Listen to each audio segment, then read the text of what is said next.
Hey, welcome back for another episode, excuse me, related to gut healing. This week, we talk about gut health for healing. Whether you're a Lyme warrior or not, this all can apply to you. But my love and passion is education and healing for Lyme and tick-borne illness warriors. So that's the position I come at this from personally because I'm one of those. If you haven't met me yet, I'm Adele, and I'm a Lyme warrior, healing and ready to take on the world. So if you are catching this on the YouTube, whether live or the replay, make sure that you like and subscribe so that you don't miss anything else. I think I was trying to combine words there, but we don't want you to miss any of these videos or any of the training I do here. Okay. So also, a disclaimer before I get started. As you can see from the title, this is about me and personal things I have done throughout the years to heal my gut. It doesn't have to take you that long necessarily, but on the flip side, healing is a journey for your whole life. But it won't always necessarily look the same. So, gut health and gut healing is always part of your journey. And sometimes you might be in more of a maintenance mode or stage, and sometimes you might be actively working on improvements, right? But understand, please, that my disclaimer is I'm not here as a medical professional to treat, cure, diagnose, or otherwise influence your medical decisions. You should always discuss everything with a trusted provider that you can collaborate with. But maybe today I'll give you some ideas of what to do next if you are concerned your gut health is not optimized right now or is not where you'd like it to be right now. This is important for Lyme warriors in particular because your gut will be impacted one way or the other. If you are battling and working on healing from Lyme and co-infections, Lyme itself and co-infections can take a hit on your gut. They can destroy your gut. It kind of depends on the person to what extent that will occur or may occur. But people get focused a lot of times that I see on not taking certain medication or not taking treatments that are going to be harder on the gut, but might be more effective at actually treating the problem that is Lyme disease and co-infections. So if you're concerned about antibiotics ruining your gut, for example, or herbals sometimes can be hard on the gut too for certain people, I encourage you to look at it from a new perspective that those things can be effective treatment for some people. I'm an example of that. And actually allow them to heal their gut from the damage done by Lyme disease and co-infections. And if you don't treat properly, your gut is still at risk or more at risk because you're not treating properly. So either way, your gut health is going to matter because if you're using antibiotics, yeah, you got to take care of your gut health, and it's possible. I have a healthier gut now from what I can tell in my own experience than I had before using antibiotics to help with my Lyme treatment. The Lyme itself was harder on my gut than antibiotics were. So you can, decide for yourself if treatment is worth it to actually move towards healing while you take care of your gut at the same time, or if risking it and not treating aggressively or with as many options because you're concerned about your gut health is actually going to help your gut health in the long run because the Lyme and co-infections will be working on damaging it at some point to some degree. Okay, so it's what we have to weigh out and why a trusted, knowledgeable provider is really, really important and helpful. Okay, I'm going to talk to you about 4 ways that I specifically made improvements that were effective and drastic to my gut health, but as easily as possible. For me, they were pretty easy, but you decide for yourself, right? Not what's easy to me might not be easy sounding to you. But let me just say that if you're looking for effective, doable things, these are effective and doable. You get to decide the easy factor for yourself. All right. Excuse me.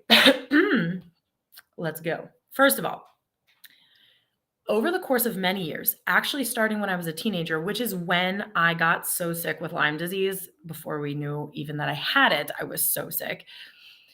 As a teenager is when we started this particular change, and it's evolved throughout my whole life, and that is dietary changes. We got to start with food as our medicine. And obviously, the gut is impacted by what we eat because we're trying to absorb the nutrition, digest our food. You can't heal your gut without addressing nutrition. And I'm not talking about fancy diets or one way of eating, even. I'm not going to sit here and say, you got to go paleo, you got to go low carb, no fat for you, high fat for you.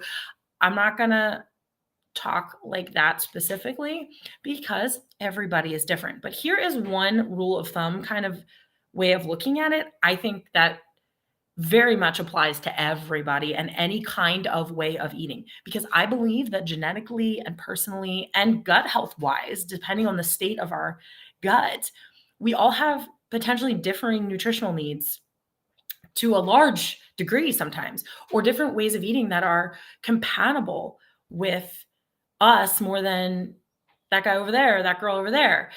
So I can't ever say, and no one should ever say, that there's a one size fits all dietary approach, except when it comes to this caveat, and that is a whole foods approach. Whole, real, unadulterated food. As good as you can find it in this day and age, really. Okay. That was my goal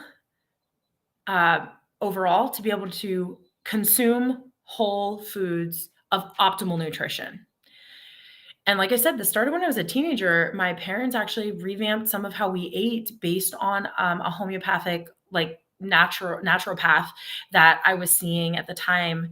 Again, before I even had my Lyme diagnosis, we were trying to figure out what was wrong with me. And we made some of the best gains on my health, even without knowing my diagnosis yet officially. We improved my health through those dietary changes alone and some natural alternative therapies that this provider did with me. We got further than I ever got with any traditional medicine doing those things, I must say.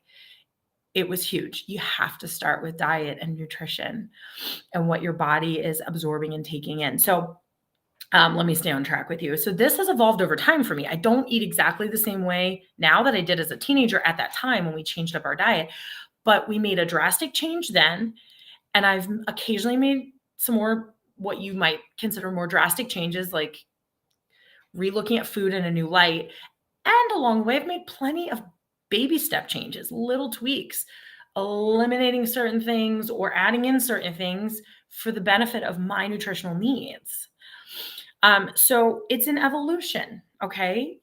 I kept learning and making the small changes as necessary. And again, sometimes big changes. And so there have been a few milestones along the way where my diet has taken a turn or a shift to accommodate my gut healing needs, with the goal, again, being for me to be able to consume whole foods in their real form with minimal to no restriction. And I'm very close to that, to be honest.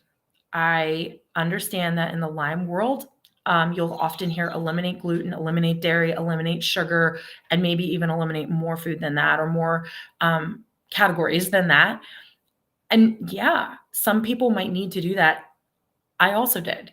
And it might not be a bad idea, especially when you're looking at sugar and stuff, to like just completely wipe out white processed sugar and food in general, because it's not food. It's chemical components and it's not nutrition anyway. But I'm talking about real whole food. I now don't have to eliminate all those food items if I can get them in whole food, real food form. So that's the caveat. That's the difference. There's a difference between true whole grain and American wheat and grain. And I'm still working on the gluten thing in my own health. I'll be honest with you. It's still not all the way there that I can tolerate it really, really well, but I can definitely tolerate it better than I used to be able to. Dairy has been a source of contention for me over the years as well, where there have been times that I haven't tolerated it very well, but I've been able recently to tolerate raw milk, whole dairy in its real form because of the components that are in there that help you digest it better and help it be more nutritionally available to you. So those are some examples of what I mean by whole foods. I'm not just talking about like even organic milk at the grocery store. If it's, pasteurized and homogenized, it's not a whole food anymore. I'm not talking about organic in general, necessarily, depending on the product. I'm not talking about processed organic cookies necessarily. If it's been processed in any way, it might not be compatible with my best nutrition and my best gut health. So let me just be clear on what I mean by that. Whole foods, as close to nature as it can possibly get. So that has allowed me to eliminate less and enjoy more and still optimize my nutrition. Okay. I also learned through dietary changes, this is really important to say, that it's very much about you being ready and receiving, making the change. Okay. On one hand, change is best made when you are ready to embrace it. On the other hand, if you are resisting the change and in an ongoing fashion, unwilling to make the change, you are sabotaging your healing from Lyme disease. So working through that mindset is also just as important. Where are you at, and what are you being, if you're being honest with yourself, what are you being avoidant of versus being hesitant to step into? Just throwing that out there. Okay, the second thing I did that made a huge gain on my gut health was gut testing. And I'm going to get a little TMI here. I mean, like stool testing to evaluate the contents of my gut. I'm not talking about, I didn't end up with endoscopies and colonoscopies. Some people do go that far if their gut is that bad. Mine was not there, but and you're all going to ask what lab I used and all this stuff. I did it through a functional medicine provider that was able to guide me through the testing process.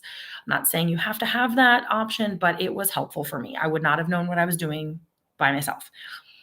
Also, the lab I used is no longer in existence. So I can't advise you on that particular lab, but getting with a trusted provider and asking for recommendations from reputable providers that know their stuff and do this regularly.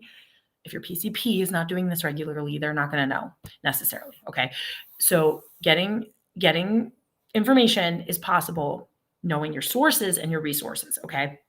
So if you're really going to look into this, ask good questions of knowledgeable providers.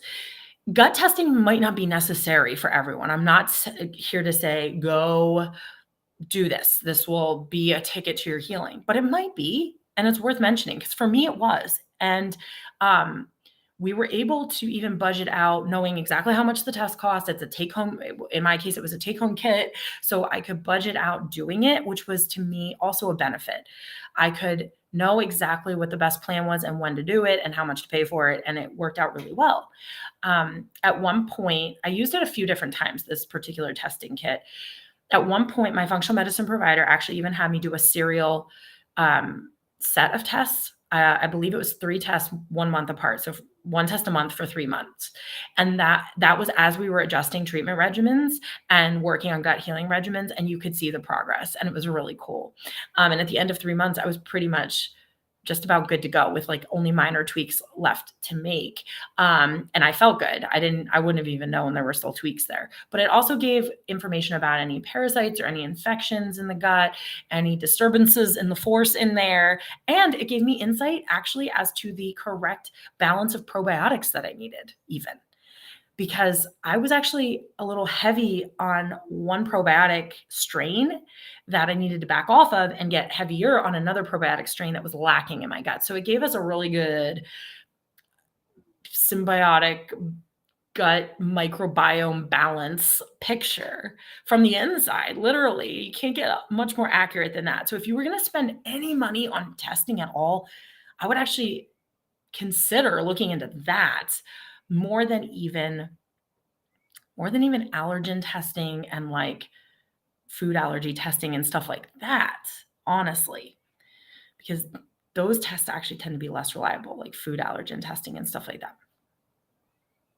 This is just Adele speaking, and from what I learned through my functional medicine provider helping me walk through this journey. Okay, so those are the first 2 steps that I took. If you want to hear the last 2, I'm going to do the full video in Lyme-y and Crunchy. I've already linked it in the description for you. That's my free Lyme holistic healing community where we chat about all things healing, including this topic. So the full video is over there for you. Go in there and check it out. It's the exact same title as this one, so you can just search right for it and you don't have to go digging. All right. I'll see you over in Lyme-y and Crunchy, and check out what else I have linked in the description. It's here to help you with your own gut healing journey. Cheers.